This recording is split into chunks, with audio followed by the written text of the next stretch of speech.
Hello everyone, I am Miss Lily. Welcome back to my channel. Today we're going to talk about Canada's excellent school catchment, and that has a question mark in there. And you may need to find out why did I put a question mark in there. But before we actually talk about some Canada's excellent school catchment, we need to talk about what is actually a catchment. So when we are attending a public school system in Canada or some Catholic school system in some of the provinces, for example, Ontario, the school that you are attending is based on the catchment area. So catchment areas sometimes are being called by boundaries. So how it works is that you have a region, let's say Toronto, and that in this region, they are going to divide the city or the region into different areas, and each of them has their own little box. So for example, like this is my imaginary city over here, and I divide this imaginary city into 3 boxes, and each of the box would be one catchment area. And in this catchment area, each one of them would have one school. So whoever is living in that box, they would attend to that particular school. Even though there may be another school right next to you, but they belong to a different catchment area, you still cannot attend to the other school. You have to attend to the school that it is in your boundary. Now, this boundary are usually divided based on a couple of different factors. So for example, 1 is that the school capacity. 2 is how many people are actually living there in that little box. And 3 also is like whether there is special programs that are offered, who are actually living there, for example, like the demographics. A lot of them are actually being taken account of when they are making these boundaries. So now I have this imaginary city with 3 catchment area of elementary school. Now, when we're talking about high school, the high school doesn't necessarily have to follow the same catchment as the elementary school. So for example, in this city, maybe I don't have that many students who are in the high school age. So instead of having 3 catchment areas for schools, I could have 2 catchment areas. So for example, I could have 2 catchment area for high school and 3 catchment areas for elementary school. And that's very common as well. And one thing that you see, for example, in this particular imaginary city, I used yellow to represent the high school and the reddish color to represent the elementary school. You will see that the high school boundaries are actually overlapping with multiple elementary school. And even if you see the one at the bottom, like the high school at the bottom, you will see that there are 3 catchment areas, like 3 different elementary school that are feeding into the high school. So the high school and the elementary school don't necessarily have to have the same boundary. Now, in here, what I have is in one box, I have 1 school that are inside each of the catchment area. However, you may see some of the region may have 2 schools in that catchment area. And that usually happens when you have like schools that are combined or like the demographic changes over time. So in this case, the school board hasn't actually decided what they are going to do with that particular catchment area, or they're actually just waiting to see if there's any demographic change before they decide whether they want to close the school or whether they want to rejiggle the boundaries. So that's why sometimes you may see 2 schools in one boundary, and that is not really like something that is foreign or something that is very like surprising. Now, the schools are very strict on the boundary. So if you are living on another boundary area, you would not be able to attend a particular school. So they are extremely strict on that. Now, what does it mean by when people are talking about excellent catchment area? First of all, if you have watched my channel before, obviously I did a lot of Cantonese videos or like Mandarin video, but if you do understand Cantonese or Mandarin, you would realize that I'm actually not a big fan of taking a look at excellent catchment area. I do believe that like catchment area is very equal. I wouldn't say like obviously they're not exactly the same. I don't think that there's anything that is exactly the same in the world. However, I do think that the qualities are very similar. It's just a matter of how you look at it. However, there are people actually believe that there are excellent catchment areas, and I don't blame them. Why? Because there are information that leads you to thinking about there are excellent catchment areas, and that is something that I want to talk about today. So for example, let's imagine this imaginary cities, and I have 3 elementary school that is three elementary catchment areas, and in one of them, let's say in the top right corner, they also have like two high school that are in there, which is very unheard of, but that's okay. Now, here's the thing. Let's say I live on that little yellow star over there, and that particular high school and that particular elementary school, they are both considered to be quote-unquote good school. Then you are in that particular excellent catchment areas. So now the question would be, how do people usually determine a good school or not a good school? A lot of the general public would use rankings to determine whether there is a good school or whether that is not. First of all, I still want to say the same disclaimer. I don't believe in that, but there are also people who believe that. And I want to tell you why I don't believe in that. So if you take a look, this is from Fraser Institute, and that is the statistic from 2018 to 2019, and that's high school. There's also another ranking for elementary school. You can go to Fraser Institute to take a look. This is for Ontario, and there are also rankings for other provinces as well. Now, why do people believe in good school or not? Is that they actually use rankings like this to determine whatever a good school is. However, one thing that I do want to mention is that if you take a look at, this is the ranking from 2018 to 2019 from probably the top 20 high school in Ontario. But if you take a look, how do they actually determine it is they actually have a score that they give them. So for example, the top school has a 9.9, and then the second one is 9.4, and so on. These scores are coming from two things. So one is the passing rate of EQAO, which is a grade 9 math test, and also the passing rate of grade 10 OSSLT, which is an English literacy test. Now, if you take a look at the ranking, what happened is that if out of those 20 schools, 11 schools have almost no ESL students. So the orange one is less than like a 1%.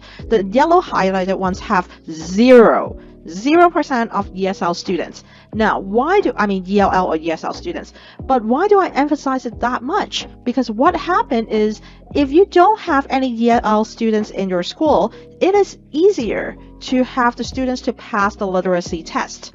So what you're actually seeing is that these schools, which they already don't really have ESL students to begin with, or in that particular year, they don't have a very high ratio to begin with, obviously it is easier for them to have a passing rate of OSSLT.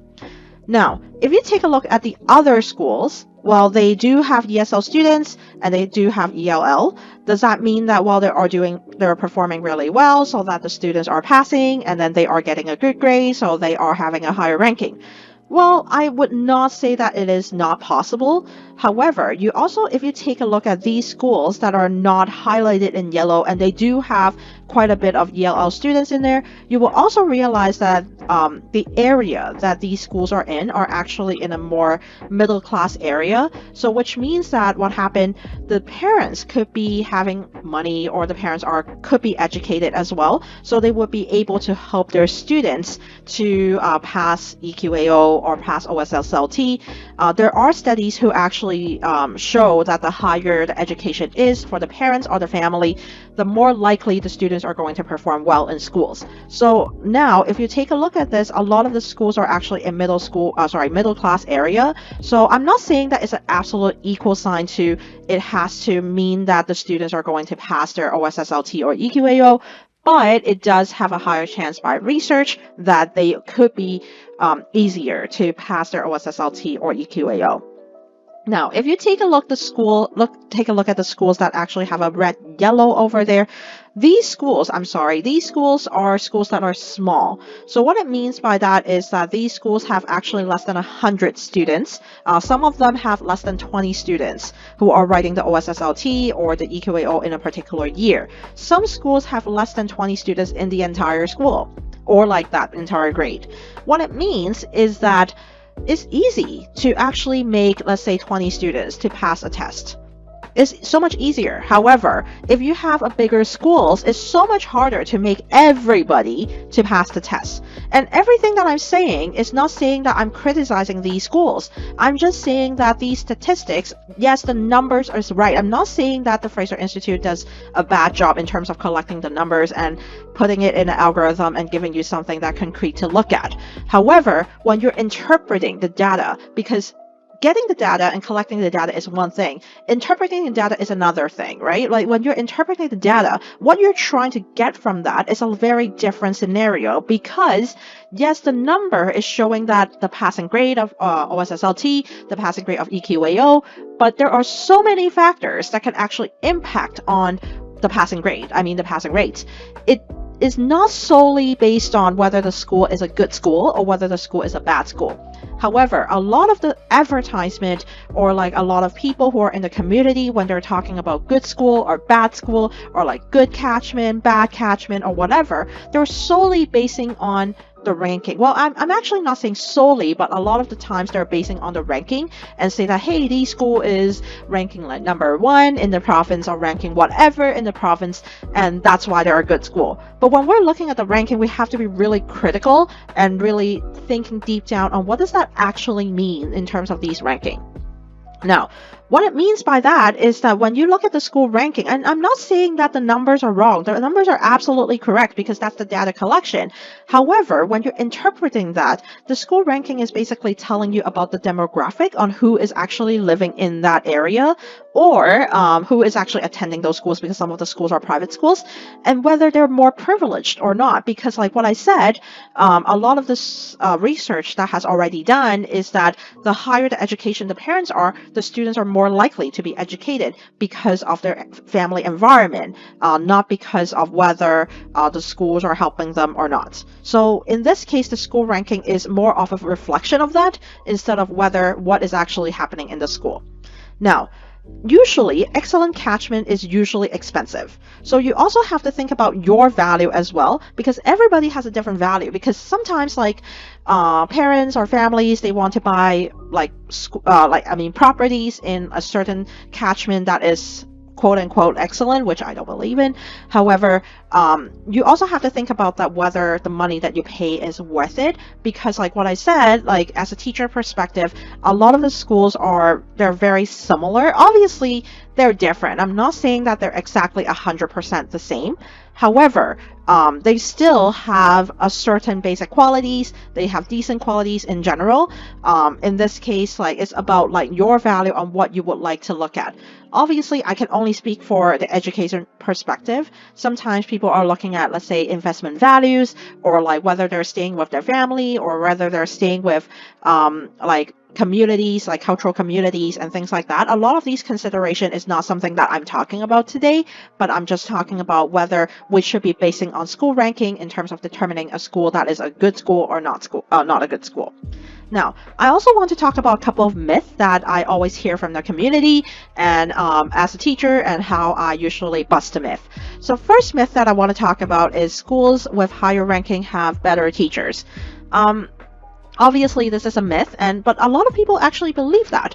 Well, here's the thing. When school board, because we're talking about public school over here, when school board are hiring teachers, they don't really hire for a particular school. So let's say if the school board has like 20 schools, right? When they're hiring for those 20 schools. And the teachers actually don't even know that whether they're going to school A, school B, school C, or whatever. Because when they're being hired for the 20 schools, not for a particular school. So in this case, like if you're looking at a particular city, let's say like TDSB, right? Like they have schools that are very high ranking and there are schools that are not very high ranking. So how do they know that what teachers are going to which school? And also teachers can transfer anywhere within the school board. So which means that the teacher could be in school A on one day and school B on the other year and school C in the other year as well. So therefore, the school ranking and the better teachers is not really a good like correlation or connections between the two. You can say that, well, the students, the teachers in general, you feel that is better, but I would say that it's more like the demographic more than the teacher itself. You can go to anywhere and still find really good teachers.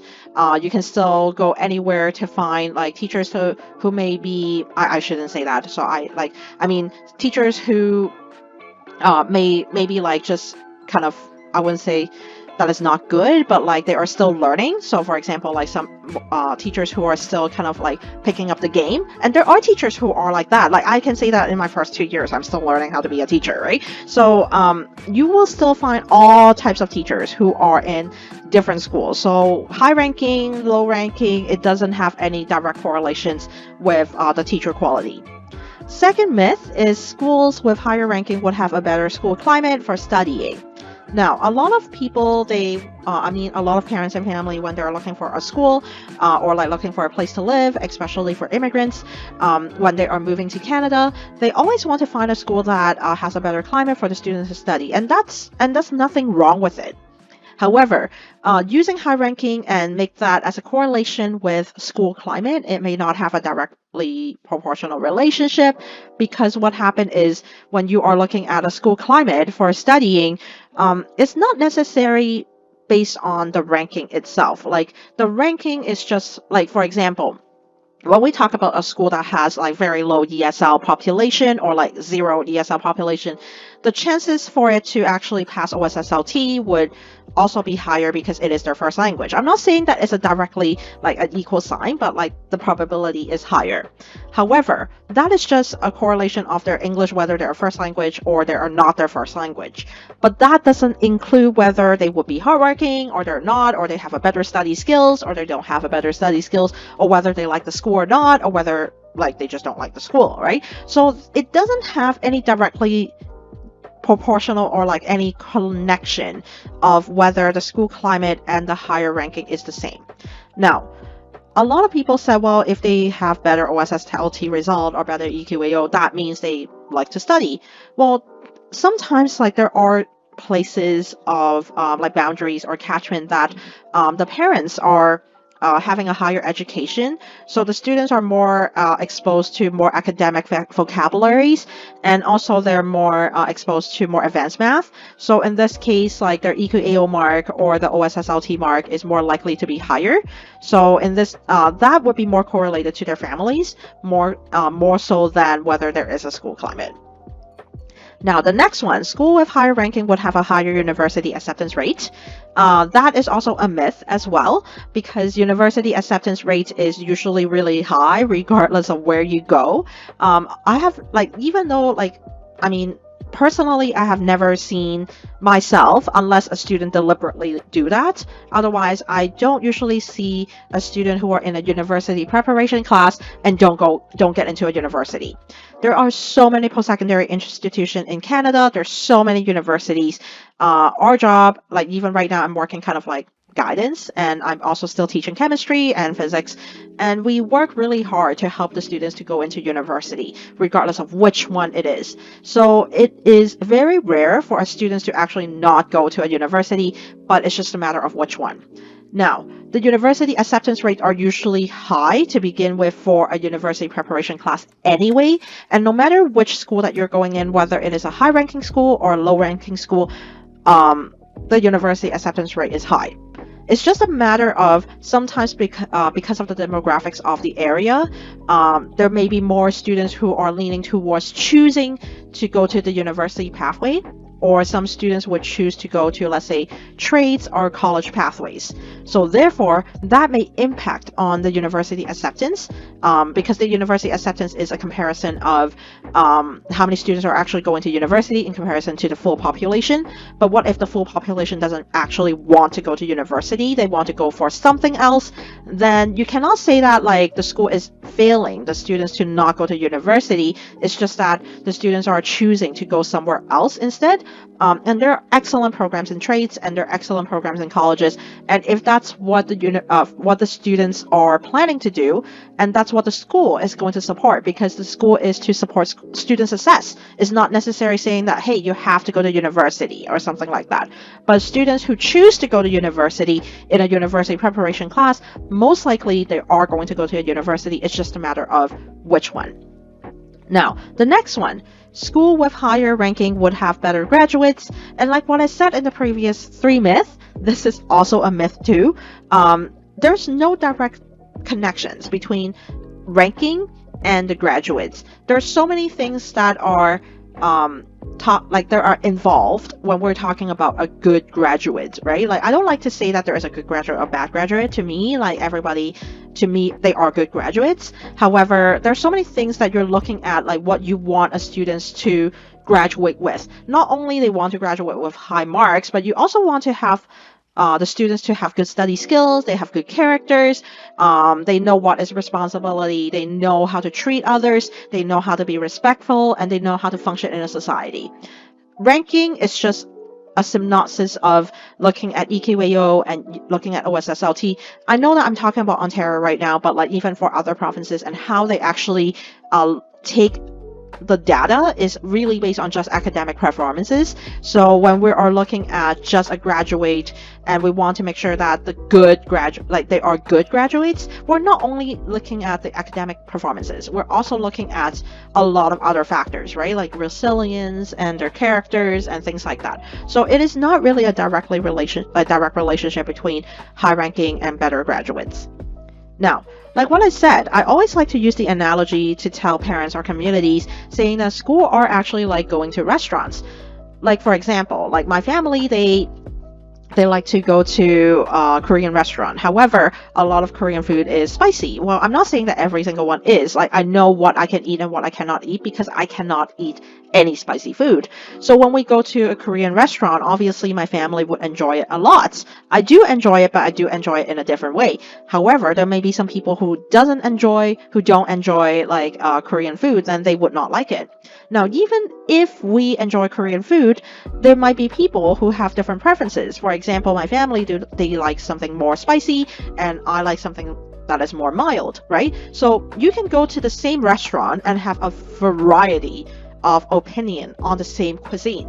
So now it's the same thing when you go to a school. You could go to the same school and you have a lot of different like opinions on the same school. So listening to people about like whether they think that it is a good school, whether they think that it is not a good school, it's not really something that you would like to do because everybody has a different preference. And like sometimes I like to look at some very prestigious schools as kind of like a fine dining experience, and some of the schools that may not be that prestigious, I like to look at it as like a street food experience. And sometimes people just like street food a lot, and I enjoy street food. Nobody said that fine dining it has to be really tasty, and nobody said that street food is not tasty either. So when you're looking at a school, it's not about whether they have high ranking, whether they have prestigious, they are prestigious or not. It's all about like the preferences and whether it suits you. Now, the thing is, when we're looking at good ranking school, does that mean that it is more noble? Or like, does that mean that if it is actually more noble, if it is something that is more expensive, if it is more high maintenance, it is actually really good? Well, both of them are not true. So like what I said, it is not a direct correlation between whether something that is expensive, high maintenance, means that it is something that suits you, or like something that is high ranking. And why did I say about like expensive and fine dining or whatever experience? I'm correlating with the real estate price, because like what happened is usually when there is an excellent catchment, they usually have a higher price. So now when we're looking at this, right, like whether something that has an excellent catchment or not, well, I don't really think so. I know that it is very disappointing to tell you for almost 20 something minutes and tell you that I'm sorry, I don't believe that there is an excellent catchment. However, I do think that all schools, they do have their own mechanism to support students who are in their community. And doesn't matter whichever community it is, no teachers want students to fail. All teachers want students to be successful. So no matter where you go, you will always have teachers who would like to support your students. I mean, all the teachers would like to, but sometimes like it's a mix and match, right? Like there are students who doesn't like me either, and I sometimes have trouble in supporting that student as well. But that doesn't mean that I cannot support the students, because in my school, there are 100 staff, right? If I cannot support that student, maybe because we are just not suitable with each other, there will always be the other 99 staff that are available to support the students. So no matter where you are going, there's not really an excellent catchment or not excellent catchment or whatever. To me, like, it's a fair game, right? Like everybody is fair, and everybody would have a chance to meet somebody in the school that they can connect with. There's and a staff that will support them until they graduate. So how do you actually find a school that is suitable to you? Now, I always say that choose the most convenient one. It really doesn't matter where you're going. Now you're like, Miss Nelly, you are lying. There are schools that are better, there are schools that are not so better. And like what I said, it doesn't matter. Like in a teacher perspective, in an education perspective, no matter where you go, there will always be somebody you can connect with. There will always be some teachers who are supporting the students. It's just a matter of time. It's just a matter of if you meet that person, because you know what? There's 100 staff, right? Like there are maybe more than 100 staff, and sometimes you may only meet like 20 per year. So in this case, if you're choosing the most convenient one, the parents would have more time to support the kids. Why? Because right now they don't need to commute. They are closer to the school, and the parents would have a better connection with the school as well. And I always say parents and teacher partnership is extremely important in supporting students, because schools cannot do it alone. Parents cannot do it alone as well. So when they are partnering up to support each other, to support the student, that would be the best way to support the students to be a better person, a better graduate, and to be successful as well. So therefore, I always ask whichever that is the most convenient to the parents and also most convenient to the family, that will be the best school to support the students. But like what I said at the beginning, obviously I only look at it in an education perspective.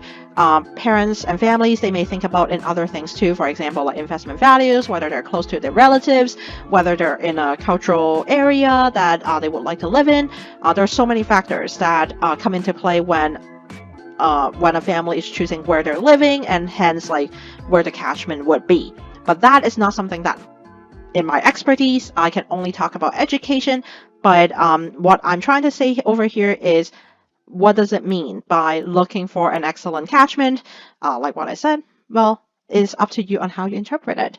Okay, and that is it for everybody. Thank you for being here. Thank you for supporting me. And if you like this video, you can give me a like, share, comment, and subscribe. If you want to support me even further, you can join my membership, or you can also buy me a coffee. And the link is in the description. And thank you very much, and have a fantastic day. Thank you.